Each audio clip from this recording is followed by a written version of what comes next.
Oke teman-teman, balik lagi sama saya Sorry. Di depan kita sekarang ada satu buah PC yang kayak sebelum-sebelumnya kita bakal bersihin lagi satu buah PC, dan ini kalau kita lihat kayak dari casing sih gede banget, dan ini tapi bukan buat gaming karena ini buat workstation sebenarnya, dan digunain buat kita bikin peta. Oke, jadi ini milik salah satu perusahaan yang ada di Bandung, dan itu bisnisnya adalah membuat peta.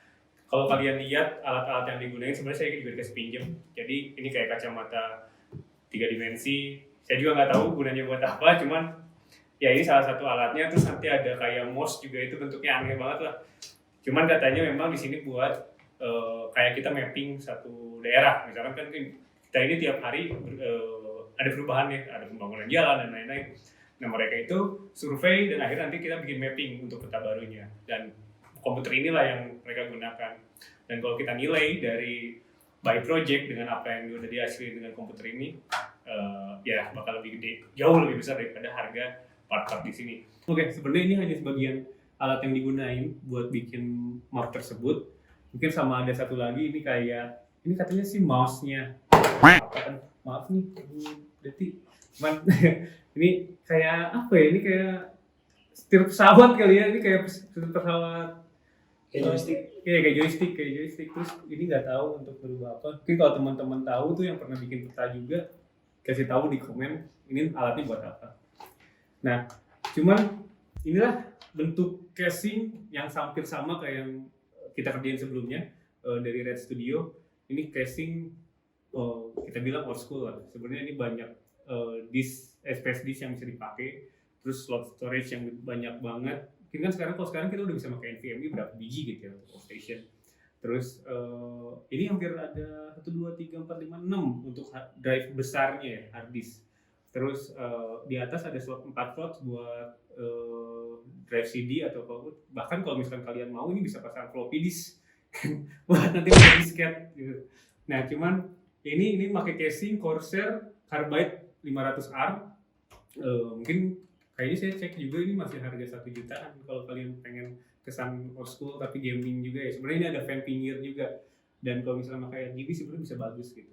Nah cuman kondisinya casing ini tuh udah banyak karat, ada rasnya di depan, di atas, dan ini kita lihat banyak sisa-sisa residu dari lem. Saya juga nggak ngerti kenapa banyak lakban, banyak lem, apakah memang ini PC sering. Saran saya kalau kalian punya PC itu, cobalah minimal 6 bulan sekali kalian bersihin, karena kan debu itu sebenarnya bisa jadi konduktor juga, dan itu bakal mengganggu performa PC kalian. Dan dengan kondisi seperti ini, untungnya sih, maksudnya mungkin untuk sampai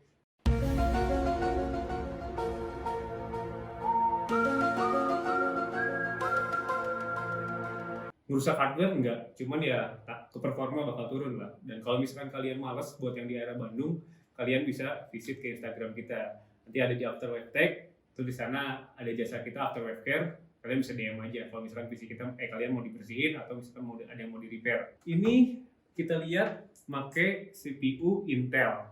Cuman kalau saya nggak tahu Intel berapa. Cuman kalau kita lihat di sini, ini dari boardnya ya, ini udah pakai DDR4 Z170 Pro 4 ASRock, dan ya mungkin ini seri 5 atau seri 6, seri 7, mungkin nanti kita lihat pas kita bersihin. Ini juga RAM pakai Corsair Vengeance, ini kayaknya 2x8 ya, cuman nantilah berapa yang harganya juga kita lihat. Dan VGA ini pakai Quadro K2200. Ini memang bukan buat gaming gitu, buat workstation aja gitu. Dan ini PSU ya sama casing Corsair CX500. CX500 sih sampai sekarang juga masih ada ya, dan udah bedanya mungkin di sama aja lah, paling di casing bentuknya doang gitu.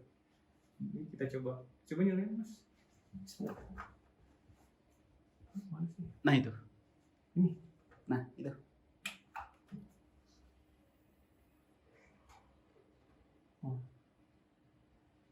Ini nyala sih, cuman ini debu udah ngeri banget. Dia di fan tebel banget. Ini sampai dalam bakal kita kerja keras nih kayaknya. Oke. Ini nggak ada monitor, apa kita pakai monitor aja ya? Lihat ya.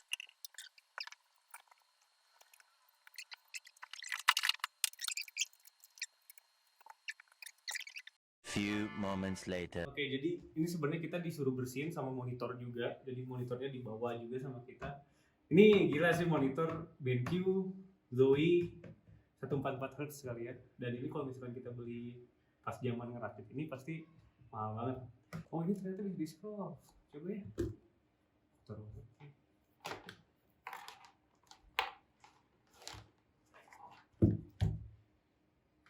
Kita lihat coba panel depan. Oke, ya ini juga saya nggak tahu ini masih fungsinya buat apa. Cuman, nah ini nih sebenarnya yang bingung ini masih pakai USB tipe A dan ini nggak tahu nyelokinnya kemana ke HP Engage kan ya? Ini soalnya tadi nyari ya di front panel nggak ada, di I/O juga nggak ada. Ini apa ini harus pakai alat khusus nih buat nyarinya nih? Ini kali nih, kan dikasih pinjam sama ini ya? Nggak mungkin dong nggak ada fungsinya kan? Kita coba. Nah ini coba. Bro, lihat nih kacamata 3 dimensi. Ini dulu juga Joshua pakai ini bro, editingnya. Anak ajaib.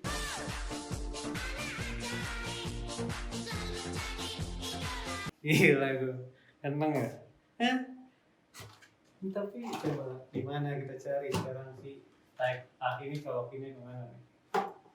Gue pengen nyobain kerja bikin map itu sebenarnya gimana gitu. Ini nggak ada tetap. Sini nggak ada, nggak mungkin colokin ke board kan? Coba. Nggak ada bro, tetap nggak ada bro. Ini nggak tahu udah pakai kacamata 3D juga ini nyala nggak? Ini udah nyala ya? Pasti kok nyala. Wah bro, anjing kayak Jarvis. Keren. Kalian nggak bisa ngerasain cuma ini pencet keluar bro, hologram. Enggak deh. Itu udah nyapa ya. Coba kita gaming kali nanti pakai ini ya. Paling habis banget ya. Ke bioskop kayaknya cocok tuh pakai itu. Oh benar. Jadi kalau kalian juga mau nonton ke 4D apa? Di Blitz tuh apa? IMAX. Iya kan? Yang 4D. Nah, bawa aja sendiri. Ini paling harganya berapa nanti coba di search. Kita masukin di bawah harganya berapa. Siapa tahu buat alat di rumah. Oke, kita bersihin aja. Nanti kita lihat tuh debunya udah pengen diusir kayak. Oke, dadah. Oke teman-teman, jadi sekarang kita mau bersihin ini di luar karena ini total debu banget. Dan jangan lupa kalau kalian bersihin PC pakai masker. Jangan nanti PC kamu bersih benar, tapi paru-paru kamu sakit lebih mahal.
Oke, teman-teman, ini udah kita bersihin. Mungkin bisa kelihatan kita ngabisin tadi kurang lebih 3 sampai 4 jam buat ngebersihin semua ini. Dan kita copotin semuanya, terus kita cat lagi yang tadi karatan. Sebenarnya itu kita juga pakai rust remover dulu, terus semua digosok biar nggak ada lagi karatnya. Terus akhirnya kita cat ulang, dan nanti kalian lihat detailnya di setiap part-partnya mungkin. Dan ini kita coba mulai boot aja buat mastiin kalau misalnya semuanya visinya jalan normal. Jadi sebenarnya untuk si after wave care ini kita nggak cuma spesifik ke PC-nya aja yang kita bersihin, tapi kalau misalnya kalian request, mas mouse-nya dong, mas keyboard-nya dong, mas monitornya dong, kita juga bersihin. Ini mungkin tadi kelihatan juga dari video sebelumnya sama sekarang ini monitor kita udah bersihin. Oke, seharusnya sih normal. Dan kita nggak akan benchmark PC ini, nggak guna. Kalian bukan mau main game. Dan ini kita lihat, kalau di video sebelumnya mungkin kalian bakal lihat banyak residu dari lakban. Ini kita juga bersihin, sedikit sentuhan. Udah bersih guys. Oke, ya ini hasilnya. Nanti komentar aja dan menurut kalian gimana hasil kita, dan yang mungkin yang saya sih lihatnya juga puas banget, dan untuk part-part yang udah kita cat juga keren banget jadinya. Oke, teman-teman, jadi ini hasil PC yang udah kita bersihin. Ya, alhamdulillah semua nggak ada kendala dan semua software juga berjalan dengan baik. Dan kalau misalkan kalian ngerasa pengen juga PC-nya dibersihin sampai seperti ini, kalian bisa follow Instagram kita di afterwave.tech. Nanti kalian bisa ngobrol aja sama admin kita buat, mas saya mau dong dibersihin atau apa gitu. Dan jangan lupa juga like, subscribe, and comment, dan share buat teman-teman siapa bermanfaat. Terima kasih, dadah.